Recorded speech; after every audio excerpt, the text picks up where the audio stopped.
नमस्कार दोस्तों, स्वागत है आपका 2 मई 2023 दैनिक समसामयिकी में, जिसमें चर्चा करेंगे रोज की तरह करंट अफेयर से जुड़े 10 महत्वपूर्ण सवाल जो आपकी प्रतियोगी परीक्षाओं के लिए काफ़ी महत्वपूर्ण होने वाले हैं। दोस्तों, यदि आपने हमारे पिछले करंट अफेयर के वीडियोज़ नहीं देखे हैं तो वो भी आप ज़रूर से देखें, जिसका लिंक इस वीडियो के नीचे कमेंट बॉक्स या आई बटन पर मिल जाएगा। यदि आप चैनल पर नए हैं तो चैनल को सब्सक्राइब करें, वीडियोज़ को लाइक करें, और यह आपको पसंद आती है वीडियो तो अपने दोस्तों के साथ में ज़रूर से शेयर करें। तो बिना किसी देरी के स्टार्ट करते हैं आज का पहला क्वेश्चन है, अंतर्राष्ट्रीय मजदूर दिवस 2023 कब मनाया गया? तो ये दिवस है जो प्रत्येक वर्ष 1 मई को आयोजित किया जाता है। 1 मई को ये दिवस है जो मनाया जाता है। इस वर्ष इसकी जो थीम है वो act together to build a positive safety and health culture इसकी थीम है, अर्थात सकारात्मक सुरक्षा और स्वास्थ्य संस्कृति का निर्माण के लिए मिलकर कार्य करें इसकी थीम है। इस दिवस के मनाने की बात करें तो इस दिवस को मनाने की जो शुरुआत है अमेरिका में आज से 135 साल पहले 1 मई 1886 को इस दिवस को मनाने की शुरुआत होती है, जब अमेरिका में हजारों मजदूरों ने अपने काम की स्थितियों को बेहतर करने के लिए ये हड़ताल शुरू की थी। दरअसल वहाँ पर मजदूरों से दिन में 15 घंटा काम कराया जाता था। इसी मांग को लेकर 1 मई 1886 के दिन हजारों मजदूर है जो सड़कों पर उतर गए थे। बाद में काम की अवधि को घटाकर 8 घंटे कर दिया गया था और उसके बाद से ही 1 मई को मजदूर दिवस के रूप में मनाया जा रहा है। इस दिन मजदूरों के लिए अवकाश घोषित किया गया। और यदि भारत में बात करें तो इस दिवस की शुरुआत है जो भारत में साल 1923 से मद्रास चेन्नई से इसकी शुरुआत लेबर पार्टी के द्वारा की जाती है। ये भी आपको प्रमुख रूप से ध्यान रखना है। मई माह के कुछ इंपॉर्टेंट दिवस और देख लेते हैं। 8 मई को रेड क्रॉस डे के रूप में सेलिब्रेट करते हैं। रेड क्रॉस सोसाइटी ये संस्थापक है जो हेनरी डूनेंट है जो इसके संस्थापक है। रेड क्रॉस को बात करें तो पहला शांति का नोबेल प्राइज़ भी रेड क्रॉस को दिया गया था, ये भी आपको ध्यान रखना है। 11 मई को राष्ट्रीय तकनीकी दिवस के रूप में सेलिब्रेट करते हैं। 12 मई को अंतर्राष्ट्रीय नर्स दिवस के रूप में मनाया जाता है। जबकि 31 मई की बात करें तो तंबाकू रोधी दिवस के रूप में मनाते हैं। ये सारे महत्वपूर्ण बिंदु आपको ध्यान रखना है। नेक्स्ट क्वेश्चन देखते हैं। हाल ही में सेंटियागो पेना किस देश के नए राष्ट्रपति के रूप में चुने गए हैं? तो सेंटियागो पेना को पराग्वे देश के राष्ट्रपति के रूप में चुने गए हैं, जो कि दक्षिणपंथी कोलेराडो पार्टी से संबंधित है। ये इनके बारे में आपको ध्यान रखना है। कुछ महत्वपूर्ण नियुक्तियाँ और देखेंगे। ब्रिटेन के नए सम्राट के रूप में चार्ल्स सेकंड को हाल ही में नियुक्त किया गया है। ब्रिटेन के वर्तमान में प्रधानमंत्री है जो 26वें क्रम के हैं, ऋषि सुनक जी है। और ब्रिटेन के उप प्रधानमंत्री की बात करें जो हाल ही में जिनको चुना गया है वो ओलिवर डाउन है जो ब्रिटेन के उप प्रधानमंत्री है। नेपाल का प्रधानमंत्री पुष्प कुमार दहल है जो नेपाल के प्रधानमंत्री है। ब्राज़ील के वर्तमान में जो राष्ट्रपति है लूलो डी सिल्वा है जो ब्राज़ील के वर्तमान में राष्ट्रपति है। ये भी आपको प्रमुख रूप से ध्यान रखना है। नेक्स्ट क्वेश्चन देखते हैं। हाल ही में डिंग लिरेन किस देश के पहले विश्व शतरंज चैंपियन बने हैं? तो डिंग लिरेन है जो चीन के पहले विश्व शतरंज चैंपियन बने हैं। और यदि विश्व की बात करें तो विश्व के 17वें क्रम के ये है जो शतरंज चैंपियन बने हैं। पिछले 10 साल से यदि चैंपियन की बात करें तो कार्लसन नॉर्वे देश के रहने वाले पिछले 10 साल से चैंपियन है। कुछ महत्वपूर्ण बिंदु और देखते हैं। महत्वपूर्ण बिंदु में है WPL जो कि हाल ही में पहला संस्करण इनका आयोजित किया गया था। इसका जो चैंपियन है वो मुंबई इंडियंस इनका चैंपियन है। यदि मुंबई इंडियंस की कप्तान की बात करें तो हरमनप्रीत कौर है जो मुंबई इंडियंस की कप्तान थी। इसका ये पहला संस्करण था, ये आपको प्रमुख रूप से ध्यान रखना है। फीफा विश्व कप 2022 की विजेता की बात करें तो फीफा विश्व कप 2022 का विजेता अर्जेंटीना था। उपविजेता की बात करें तो फ्रांस इसका उपविजेता रहा है। इसका आयोजन है जो कतर में आयोजित किया जाता है ये 2022 को, ये ध्यान रखना है। भारतीय ओलंपिक संघ की पहली महिला अध्यक्ष के रूप में PT उषा को चुना गया है, ये भी आपको ध्यान रखना है। राष्ट्रमंडल खेल 2026 का आयोजन है जो ऑस्ट्रेलिया में आयोजित किए जाएंगे, जबकि 2022 का आयोजन है जो बर्मिंघम इंग्लैंड में इसका आयोजन किया गया था। ये आपको प्रमुख रूप से ध्यान रखना है। नेक्स्ट क्वेश्चन देखते हैं। हाल ही में उच्चतम न्यायालय ने किस अनुच्छेद के तहत पारिवारिक न्यायालयों का हवाला दिए बिना वैवाहिक विवाह को भंग कर सकता है का फैसला सुना गया है? तो ये आर्टिकल 142 के तहत ये फैसला सुनाया गया है सुप्रीम कोर्ट के द्वारा। 142 में पूर्ण न्याय की विशेष शक्ति है जो सुप्रीम कोर्ट के पास में है। इसके तहत कोई भी केस किसी भी कोर्ट में किसी भी स्थिति में हो, सुप्रीम कोर्ट इसमें अपना फैसला सुना सकती है। इस फैसले हाल ही में जो फैसला सुना गया है इसमें 5 सदस्यीय संवैधानिक पीठ थी जिसकी अध्यक्षता SK कौल के द्वारा की गई थी। जो ये केस था शिल्पा श्लेष वर्सेज और वरुण श्रीवास्तव का केस था। इस पे फैसला सुना गया है कि यदि कोई भी जो डिवोर्स से संबंधित केस है अपर जो कोर्ट है उसमें चल रहा है उस पर फैसला है जो सुप्रीम कोर्ट सुना सकता है, इसमें ये प्रमुख रूप से कहा गया है। तो ये सारे महत्वपूर्ण बिंदु आपको ध्यान रखने हैं। कुछ और इम्पोर्टेंट फैक्ट्स देखेंगे। पुट्टास्वामी केस है जो किससे संबंधित है। पुट्टास्वामी केस में निजता का अधिकार को से डिफाइन किया गया है जो कि आर्टिकल 21 से संबंधित है। केशवानंद भारती केस है जो 24 अप्रैल 1973 को हुआ था, जिसमें सबसे बड़ी संवैधानिक पीठ का गठन हुआ था और इसमें संविधान का मूल ढांचा है जो प्रस्तावना है, इससे संबंधित महत्वपूर्ण पहलुओं पर बात की गई है। नवतेज सिंह जौहर बनाम यूनियन ऑफ इंडिया का संबंध है जो किससे है, वो समलैंगिक अपराध समलैंगिकता है जो अपराध नहीं है, इसके बारे में बताया गया है, जिसमें आर्टिकल 377 को निरस्त किया गया था। ये आपको प्रमुख रूप से ध्यान रखना है। नेक्स्ट क्वेश्चन देखते हैं। प्रधानमंत्री ने मन की बात कार्यक्रम का दस्तावेजीकरण करने वाली कलेक्टिव स्पिरिट और कंक्रीट एक्शन नामक पुस्तक का लेखक कौन है।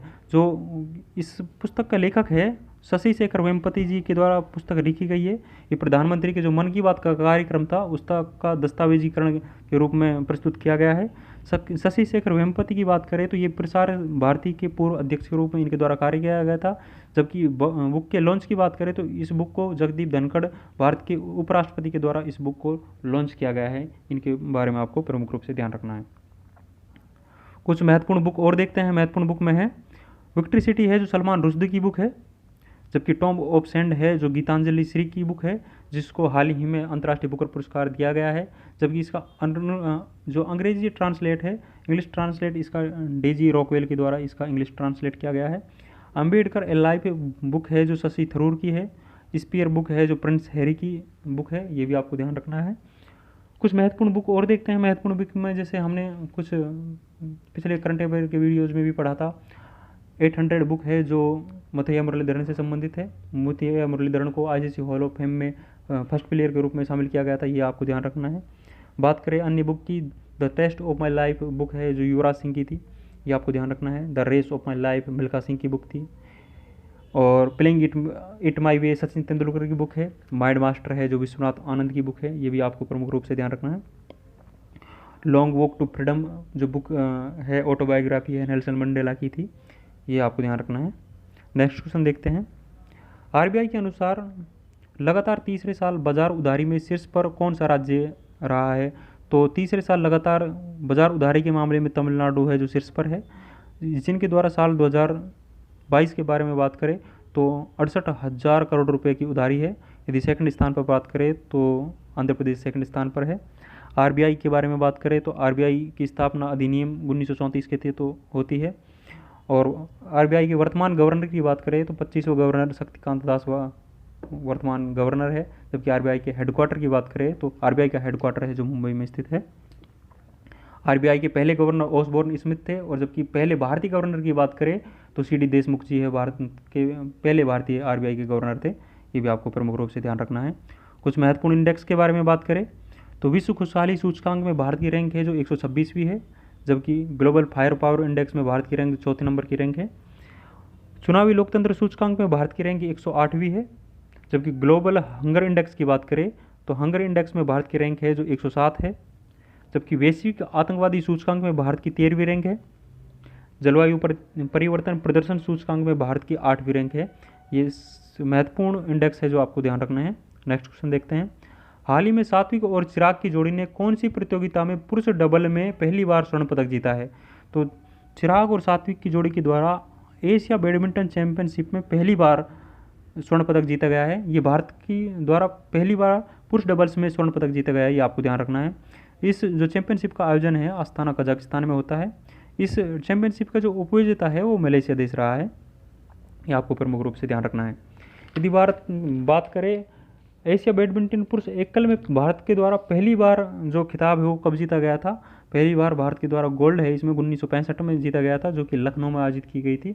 दिनेश खन्ना के द्वारा वो गोल्ड है जो जीता गया था, ये आपको ध्यान रखना है।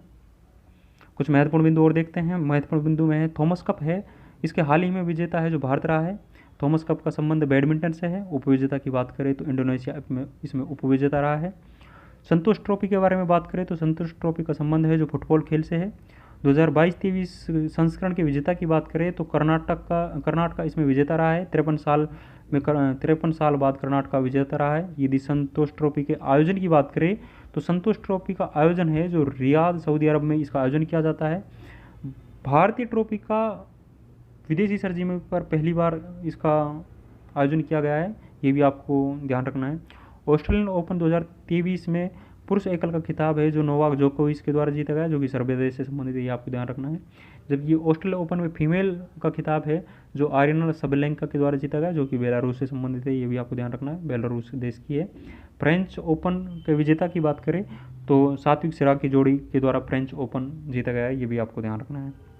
नेक्स्ट क्वेश्चन है, हाल ही में जारी राष्ट्रीय चिकित्सा उपकरण नीति 2023 का उद्देश्य क्या है? तो इस हाल ही में नीति जारी की गई है राष्ट्रीय चिकित्सा उपकरण नीति। तो इसमें 3 प्रमुख उद्देश्य है। पहला उद्देश्य है आयात पर निर्भरता है उसको घटाकर 30% करना, इसका प्रमुख उद्देश्य है। अगले 25 वर्षों में वैश्विक बाजार में जो हिस्सेदारी है उसको बढ़ाकर 10 से 12% करना है।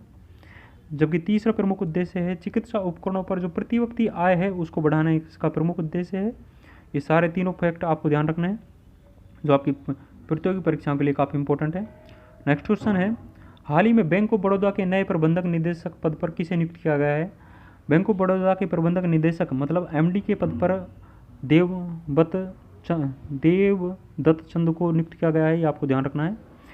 ये थी वर्तमान में बैंक ऑफ इंडिया के जो चेयरपर्सन है वो चेयरमैन है रजनीश कुमार जी है, जबकि एलआईसी के वर्तमान में अध्यक्ष है जो सिद्धार्थ मोहंती जी को बनाया गया है, ये आपको ध्यान रखना है। कुछ महत्वपूर्ण नियुक्तियाँ और देखते हैं। आर वेंकटरमणी है जो अटॉर्नी जनरल है वर्तमान में भारत के, वर्तमान महान्यायवादी है जो आर वेंकटरमणी जी है, ये आपको ध्यान रखना है।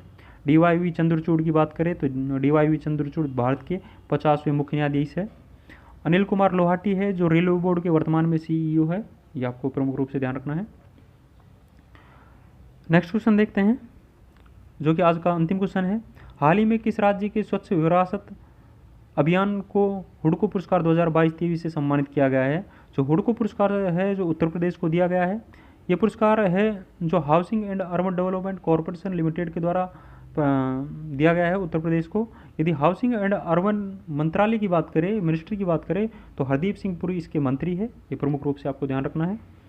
कुछ महत्वपूर्ण सम्मान जो आपको ध्यान रखना है, सरस्वती सम्मान है जो शिवशंकरी को हाल ही में दिया गया था, इनके सूर्यवंशम उपन्यास के लिए इनको सरस्वती सम्मान दिया गया। जबकि व्यास सम्मान है ज्ञान चतुर्वेदी जी को दिया गया है, उनके उपन्यास पागलखाना के लिए दिया गया है। जबकि ग्रैमी पुरस्कार है जो रिकी केज को दिया गया है, रिकी केज को ये पुरस्कार है जो तीसरी बार मिला है, ये प्रमुख रूप से आपको ध्यान रखना है। ये हमने डिस्कस किए हैं 10 महत्वपूर्ण क्वेश्चंस। इन सारे क्वेश्चंस की पीडीएफ है जो आपको हमारे जीएनएस टॉप टेलीग्राम चैनल पर मिल जाएगी, जिसका लिंक इस वीडियो के नीचे डिस्क्रिप्शन में डला हुआ है, वहाँ से जाके आप टेलीग्राम चैनल से भी वीडियो है जो पीडीएफ डाउनलोड कर सकते हैं। यदि आपको ये वीडियो पसंद आता है तो अपने दोस्तों के साथ में शेयर से ज़रूर करें, और यदि आप चैनल पर नए हैं तो चैनल को सब्सक्राइब करें।